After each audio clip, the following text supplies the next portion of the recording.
अस्सलाम वालेकुम दोस्तों, मैं हूं रशाद अहमद। आप देख रहे हैं PTI Imran Khan YouTube channel. दोस्तों, चैनल को सब्सक्राइब करें, वीडियो को लाइक करें। नाजरीन, एवन फील्ड के बाहर पाकिस्तान के कुछ ज़र खलीद सहाफ़ी खड़े होते हैं जिनको मियाँ साहिब पहले से ही फरमाइशी सवाल लिख कर दे देते हैं। जैसे ही मियाँ साहिब अंदर से बाहर आते हैं तो ये लिफाफे फरमाइशी सवाल पूछते हैं। मियाँ साहब रटा रटाया जवाब देते हैं, आहिस्ता से गाड़ी में बैठने की एक्टिंग करते हैं और पिछली गली का चक्कर लगाकर वापस आ जाते हैं। आज जब सहाफ़ियों ने सवाल किया तो मियाँ जी ने क्या कहा, आप मुलाहिजा फरमाएं। पूरा कैंसिल हुआ है, न्यूजीलैंड की टीम का वापस चली जा रही है। We are back to square one.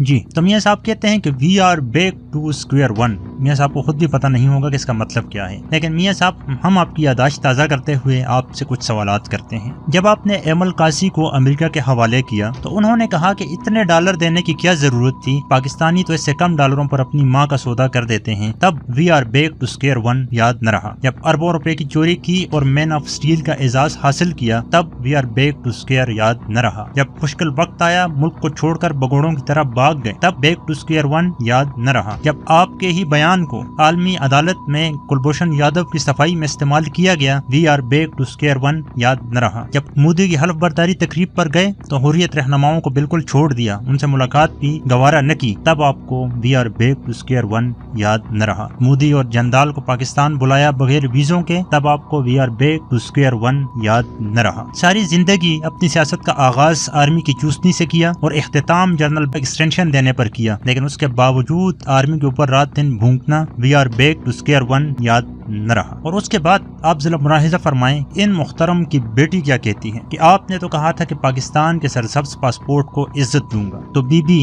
जब आपने कैलिब्री पॉइंट बनाकर झूठ बोला तो तब सब्ज पासपोर्ट की इज्जत याद न रही। मिशेल ओबामा ने आपको तालीमी फंड दिया, आपने हड़प लिया, सब्ज पासपोर्ट की इज्जत याद न रही। मोदी सरकार को घर बुलाया, सब्ज पासपोर्ट की इज्जत याद न रही। मेरी लंदन तो क्या पाकिस्तान में भी कोई प्रॉपर्टी नहीं, सब्ज पासपोर्ट की इज्जत याद न रही। सारी जिंदगी पीपल पार्टी को गालियां दे देकर वोट हासिल किए और फिर उसी जरदारी को अब्बू और बिलावल भुट्टो को भाई बना लिया, लेकिन सब्ज पासपोर्ट की इज्जत याद न रही। कश्मीर में इलेक्शन कैंपेन हो, हजारा में मैयतों पर जाकर सियासत करनी हो, कुलभूषण यादव और मोदी के खिलाफ एक लफ्ज अदा न करना, सब्ज पासपोर्ट की इज्जत याद न रही। और ये तो कुछ भी नहीं, एक ऐसी शख्सियत शाहिद खाकान अब्बासी, वो कहते हैं कि मुझे शर्मिंदगी हो रही है कि न्यूजीलैंड की टीम यहाँ से वापस चली गई। तो मुहतरम अजीज मुहतरम, जब आप अपनी शलवार, आप अपनी सुतन, आप अपनी पैंट, आप अपनी परतूब अमेरिकी एयरपोर्ट पर उतार रहे थे और भारतीय मीडिया आपकी वीडियो बना रहा था, तब आपको शर्मिंदगी महसूस न हुई? वल्लाह मुझे लगता है कि ये लोग सिर्फ और सिर्फ बोझ इमरान में हर वक्त ये दवाएं करते रहते हैं कि काश पाकिस्तान पर बुरा वक्त आ जाए और हमें दिल ठंडा करने का मौका मिले। मुझे बिल्कुल भी ये चीज पसंद नहीं कि मैं किसी के मजहब और किसी की हुब्बुल वतनी पर शक करूं, लेकिन मैं जब भी सोशल मीडिया पर देखता हूं तो मरियम नवाज और इंडियन मेजर गौरव आर्या को एक सफ में देखता हूं तो फिर मैं कैसे शक न करूं। काश